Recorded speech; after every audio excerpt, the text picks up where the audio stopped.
and welcome to another glamour-filled QI Night of 1,000 Stars. Spread-eagled on my casting couch are Josie Lawrence, the stunning Johnny Sessions, the gorgeous, pouting Rich Hall, and Alan Davies. Well, let's see you toy with your globes, girls. See if anyone rings my bell. Rich. And Johnny. And Josie. And Alan. Well, hello. Ding dong. Oh, there we are. Fair enough. And so to question one. What eat clothes? Ding dong. I don't know, I just wanted to do that. What eats clothes? Yeah. Moths eat clothes. Moths? Yes.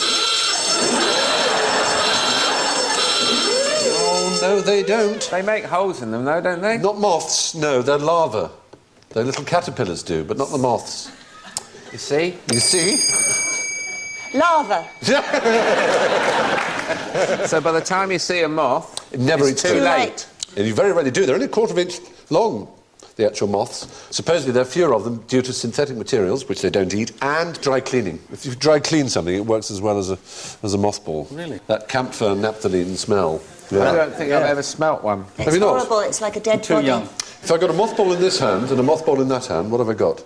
2 mothballs. A rather excited moth. All right. Sorry, I thought you were literally asking.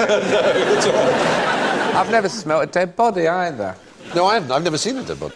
They say policemen things, once you've smelt death, it always never hideous. gets out of your nostrils. But I tell you something quite interesting. Yeah. Is that leopards eat rotting flesh. They don't mind it. Yes. Cheetahs will only eat fresh. Really? They eat when they've killed, there Yeah. and then, and they eat as quickly as they can because otherwise a lion will come over and have it off them. Oh. But a leopard will drag something up into the tree and leave it there days on end, go back, have a bit more. Even if it's green and maggoty, don't There's care. a new theory about Tyrannosaurus rex being a scavenger, not in fact going and attacking big, hairy-assed monsters, but waiting until they were dead and rotting like an old Stilton, and then eating them. Yeah. In Jurassic Park 2, a Tyrannosaurus rex eats a man who's sitting on the loo. That's right. Do you think that's inaccurate, then? No, yeah, Well, it is, yeah. but he's an accountant. He's an accountant. Well, there you are, yes. Moths don't eat clothes, their larvae do, they're caterpillars. Anyway, next question is, why butterflies? Wow, that's a short question. Isn't it? 2 words. You mean why are they called that? It doesn't actually mean that, no. It means why do they exist? Why are they? Yeah. I think it's evil to put a food in front of any bug, to name it like a butterfly. Because I would eat butterflies when I was a kid, because I thought they had butter in them. And honeybees. There are 2 theories as to why... And a hamster.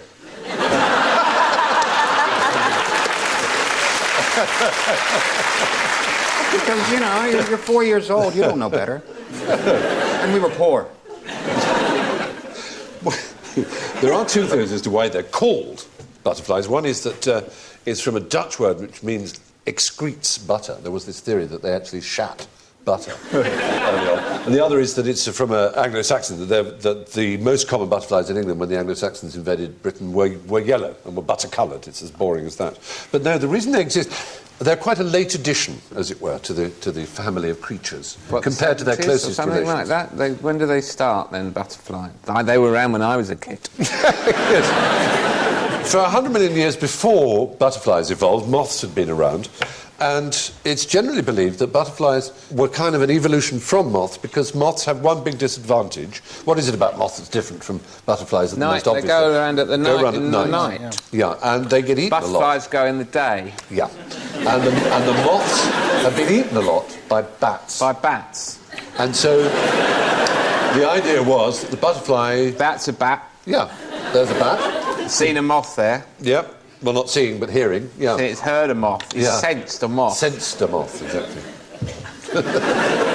Precision of their echolocation is remarkable. But if you I don't put look cotton wool in their ears, they're useless. I mean, No, you're absolutely right. they bounce off the wall like Canadian This is how it squash was balls. discovered. It was actually in the 18th century. A French scientist put cotton wool in the ears of bats and saw that and so he posited the idea that they had this extra sense. And then it was poo-pooed, and for 150 years it wasn't reconsidered. And we now know he was absolutely right. But they send out these signals that bounce back, exactly like sonar, only much more effective than sonar. Well, that's why they never bump into you as well at night. That's People right. get so scared of bats and they go like that, but they would never, ever bump into you. They'd always move I saw David Attenborough being interviewed, in which he said he once did a piece to camera for Life on Earth or something about bats, saying one thing that's never true about bats is you never get them caught in your hair.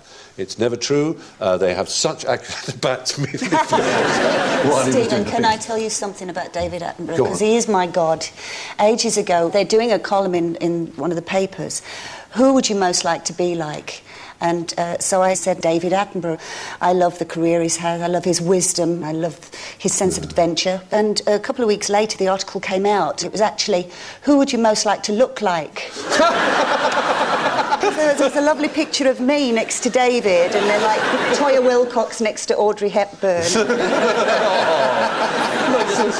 Little humour to go from David Attenborough to Richard Attenborough, and when he was directing the great Ben Kingsley and Gandhi, you should probably know I think there were maybe 1 million, possibly even 2 million extras during Gandhi's funeral, and the first assistant, the very famous and redoubtable David Tomlin, was told by Sir Dickie Attenborough to instruct the crowd as to how they may react. And he said to David Tomlin, I want you to convey to them, David, that Gandhi's died, and it's an extraordinary event, darling. An extraordinary event in the whole history of India, darling. That Gandhi is gone, that their god, their national hero is gone. So David Tomlin turned to the crowd and he said, right, listen up. Gandhi's dead and you're all insane. Excellent. Very good. Hey, I don't have an anecdote, but I have a joke. Go on. They're much better. We're open to jokes too. These 2 vampire bats in a cave, been flying around, and, they like blood. Haven't had any in a while. One of them goes out on a recon, comes back, face just covered in blood. The other bat's beside him, so he says, wow, what happened? And he points to this village, the bat, well, he flaps to it. He says, see that village over there? And the other bat says, yeah. See that steeple? Yeah. I didn't. No, so moths had to devise strategies to beat the bat. And some of them evolved to hear the bat's echolocation screeching, which humans can't hear, as you know, it's very high. And other ones decided to live during the day, and they became butterflies. Now, moths are all right at night. They like being in the dark. They like living in clothes in cupboards. Yeah. So what is this thing they have about candles and... Isn't it mad? I agree with you. the light in the porch, There you for are. example. You're a Mad for nocturnal that. animal, and you are attracted to light. Well, then get up in the morning. Get You'll up. have lots of it. Another question. Compared to bats, do owls ring any bells? Josie's ringing a bell? Yes. Well, it's like what we've just been talking about, I think. It's something to do with sonar. You're absolutely right. Why not have a point? Oh, thank you. When it was they first tried to experiment with how bats could see so well in the dark. They put owls and bats in a very, very dark room with some bells hung from ropes. And if it was slightly low light, the owls could see well enough to avoid the ropes. But if it was pitch black, they would fly into the ropes because they couldn't see them. Whereas the bats, if it was pitch black, just flew around and didn't ring any bells. And so that's how it was first seen. That bats could completely manoeuvre in the dark without bumping into anything. So the flatter an owl's face, the bigger a bell it's run into. Yeah. Yes, probably, exactly. That's why it's called an owl. They are... Ow! I have an Arga. Yes, I know, I should be shot, but I do. And it kept going out. And I got the Arga person to What, come down and look the at shops? Or...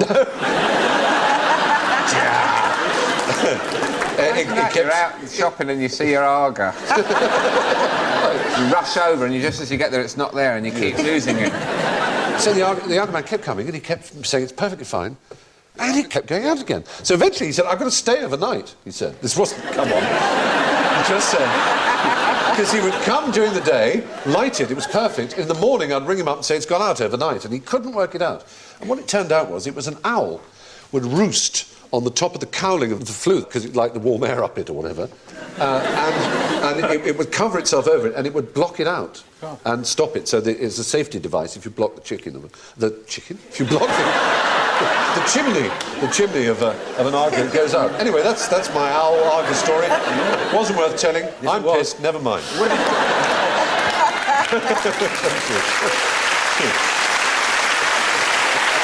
So there we are, ringing the bells. Next question. What is batology? Batology. There's the word on your screen. What is it? It is not the study of bats. Correct. You've saved yourself a big forfeit. Well done. There you are. Did you give us a clue, or is that It's not a allowed? fruit. Batology is the study of a particular fruit. A fruit that has two words for it in English, both of which begin with B. Banana. It's a native to Britain. And you can either call it a B or a B. Apple. Anyone in the audience? Plum. Bramble or blackberry? The audience is well up there. Blackberries. It's the study of blackberries. Very good. Well done. You may say it's not worth studying, but there are over 1,000 different species of bramble. No, there aren't. The study of bats is actually chiroptology. Alan, there's a plot for you here, mate, in your Jonathan Creek. Oh, you know, yeah. you have an old lady come in, she's been picking blackberries, someone's been killed in the village, stabbed, and you go, she might be a batologist. Just a thought. So, now, what is batophobia? Fear of blackberries.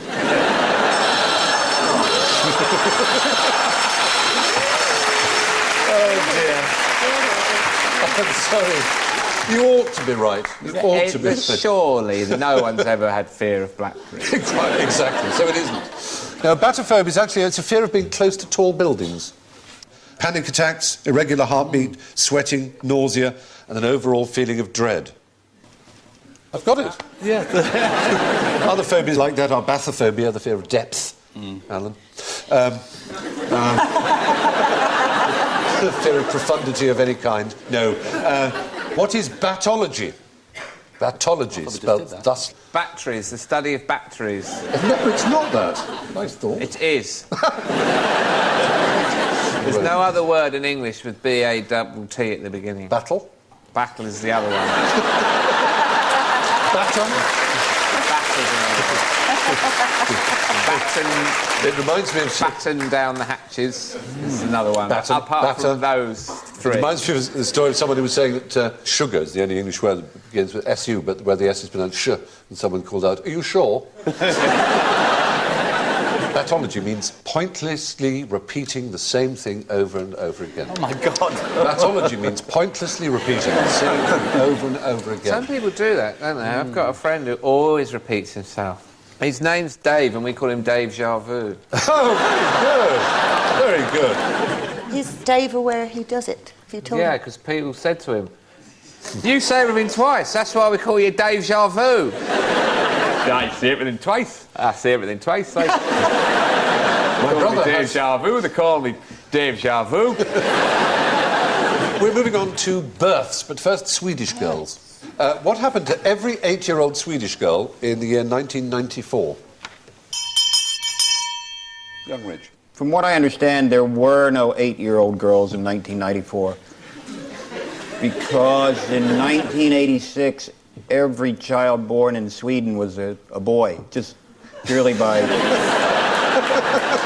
pure law of Every genealogical freak. No, let me give you the answer, which is that they had their 9th birthdays. If we believe the official statistics, all right, there were exactly 112,521 8-year-old girls in Sweden on the 1st of January 1994, and there was exactly the same number of 9-year-olds on the 1st of January 1995. And this is unique in statistics, because none died, none emigrated, precisely the same number survive a whole year. But in Britain in 1994, you might be interested to know, there are an astonishing range of accidents reported by the Trade and Industries Consumer Safety Unit's Home Accidents Surveillance System report. 8 people in the UK in 94 were injured by placemats. 13 sustained cruet injuries. 5 were wounded by dustpans. 8 suffered as a result of a bread bin accident. 5 were hurt by sieves. 14 fell foul of a serving trolley. 17 were treated for injuries caused by a draft excluder. 476 people were injured while on the lavatory. There you are. Underwear hurt 11 people. How How many of those people were drunk? Well, exactly. That's a very good point. Well, how many of them were sexually experimentative, as it were? You know, you go to the doctor, I was just sitting down in the nude and this cruet happened to get stuck. That's why in the hospital they use acronyms for, you know, like Gomer, which is get out of my emergency room. Oh, really? Or SARA, which is sexual activity-related accident. It's called a SARA. There's an acronym they have in my part of the world, which doctors apparently put on patient notes, which is NFN, which stands for Normal for Norfolk. Yes. On the positive side, 1994, tea cosy damage was down from 3 in 93 to 0. So we cleared up the menace of tea cosy damage. Who knows? Who knows? People don't use them very often, do they, nowadays? No, because they're so dangerous. Lethal. Lethal. Now, what was the biggest tourist attraction in Canada between 1934 and 1943? Ding dong. Ah, you were beaten to the buzzer by Leslie Davies. Niagara Falls. Oh, dear, oh, dear. Oh, no. Canada's a relatively young country, and I'm not sure how much of it there was at that time. Was it finished by the 30s? As it were, I think more or less, yes. Because Alberta's only about 80 years old. I know the story, I know it. Yeah. Yes? It's a really sad story, Yes. actually.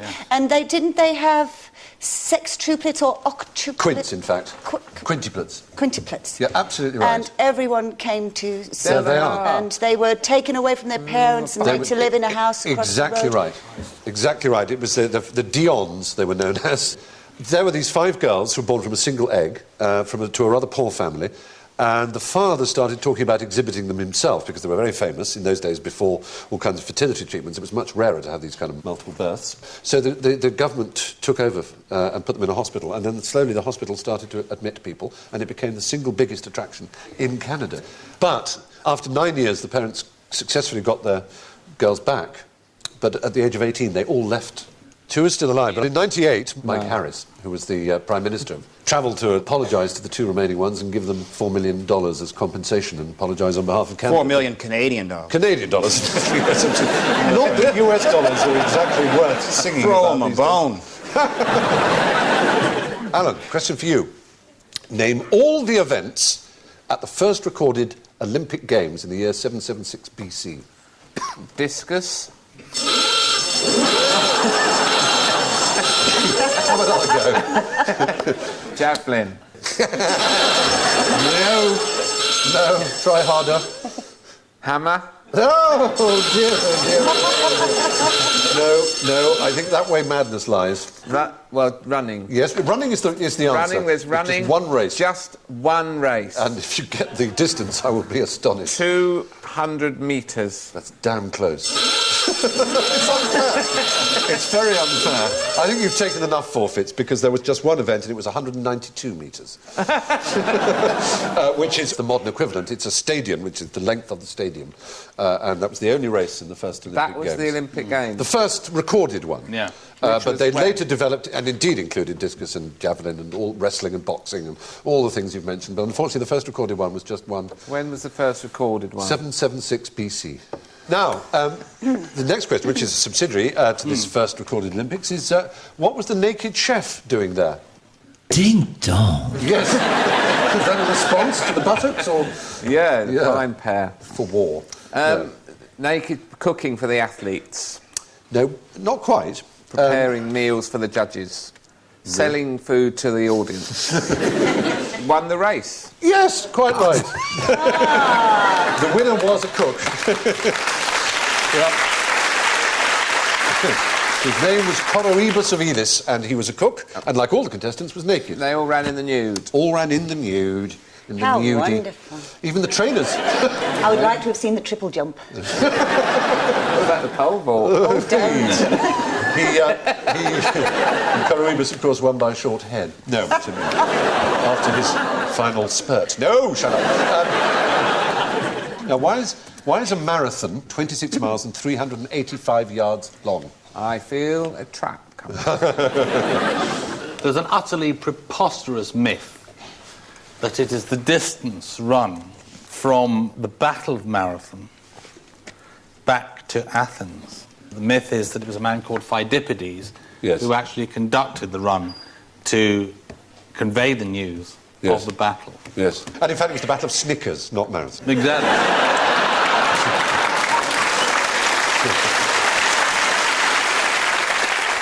No, that's right. There is a fairly well-known story that a man called Pheidippides apparently ran from Marathon, where there'd been a battle against the invading Persians.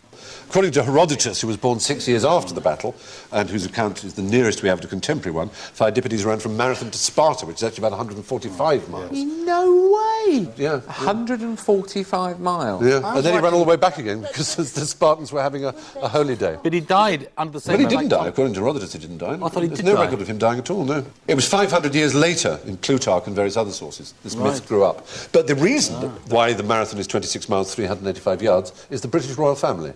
Is it the distance from Windsor to St. James? Not Windsor to St. James, but you're absolutely on the right lines. In 1908, there was Olympic Games held in London, and the marathon started outside a window in Windsor Castle, and half the royal family sat at the window going, oh, well done, go on, what fun, and they started. And the finish line was at the newly built White City Stadium, and it was exactly 26 miles, 385 yards, and for every Olympics afterwards, that was the settled length. Now, we pay our traditional visit, ladies and gentlemen, to the exam hall where all the candidates are writing with the wrong end of the pencil. It's the school of general ignorance, so fingers on buzzers, turn over your papers, and let's begin. Where were the first modern Olympics held? Still on Olympics? Yes. 1896 was the first year, and I believe it was Athens.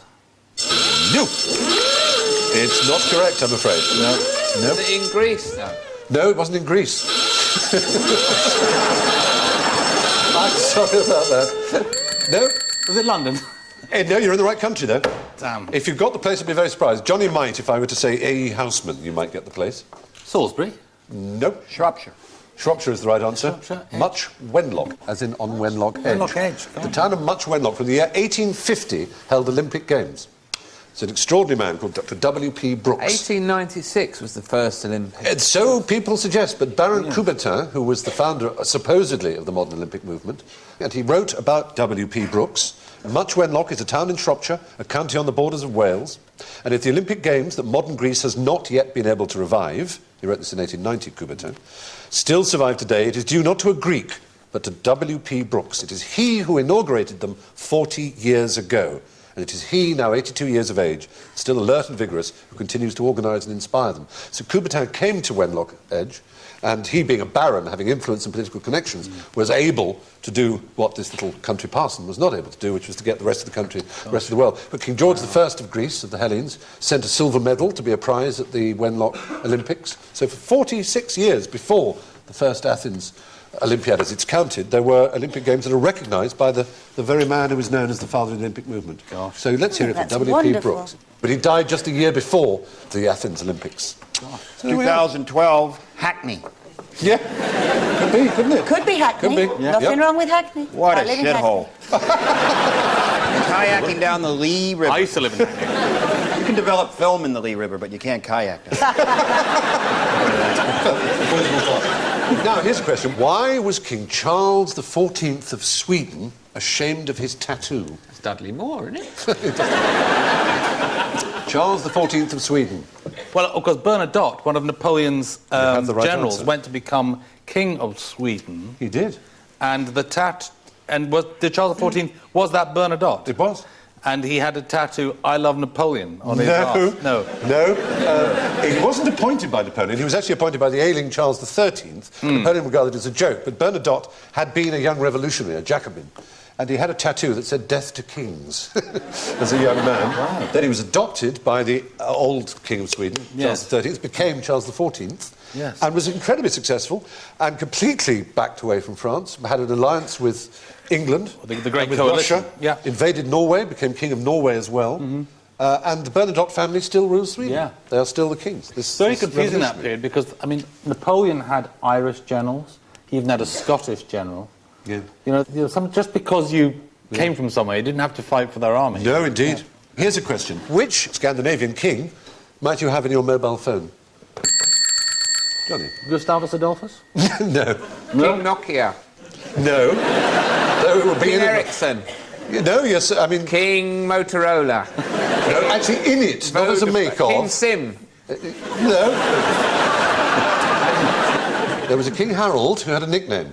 Bluetooth. Thank you. Bluetooth is the answer. Harold Bluetooth was the king who united, to get that right. united Finland and Sweden and Norway. And when Ericsson and Nokia and all the others you mentioned were thinking of a unified approach to wireless connection between mobile phones, they called it Bluetooth in his honour. Oh, really? Because of him? Actually named Harold after Bluetooth. him? Yeah. We have the last question. What do St Bernards carry in barrels around their necks? Brandy. Johnny Roddy Woo! No, never had. Armagnac. It's a myth. Armagnac is a kind of brandy. It's just not a cognac. They never use casks in rescue work. Brandy, after all, would kill someone with hypothermia. Yes. They just do it for tourists. It's because of a painting in 1831 by Landseer. That's not the painting, incidentally, but very good. Just done for tourism. The dog painted by Landseer was called Barry, and he was very handsome, and he'd rescued 40 people and was something of a hero. Unfortunately, he was killed by the 41st person who thought he was a wolf. Oh, that's terrible. But in his honour, the handsomest St Bernard is always called Barry at the St Bernard Hospice. So why was Barry painted with a barrel round his neck then? Occasionally they would carry milk and things like that, but certainly not brandy. Was St. Bernard a patron saint of skiers who need some brandy? Well, it's a pass, isn't it? It's a pass between Italy and I tell you what is a Switzerland. really good patron saint, and it works, is St Anthony, the patron saint of lost things. Yeah. If you lose something in the house and you just say, please, St Anthony, will you help me find this? I guarantee, because it's happened with me with keys and everything, in about half an hour to an hour, you find whatever... Bullshit! Stephen! No, it's not... I'm sorry. Something tells me it is so much arse. Anyway, that's it, ladies and gentlemen. It's time for the bittersweet business of the scores. And here we are. I will have to go, I fear, in order of first to last. And tied in first place are Josie and Rich with 4 points. How about that?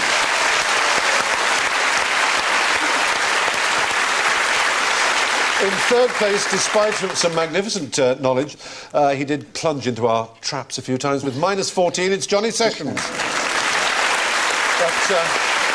But limping somewhat a few laps behind with, I think, a record-breaking minus 72 is Alan Davies.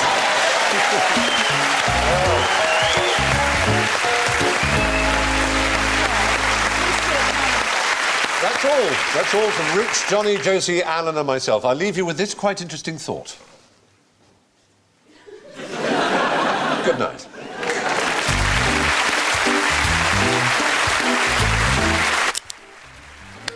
What is the commonest material in the world? Jim Davidson's.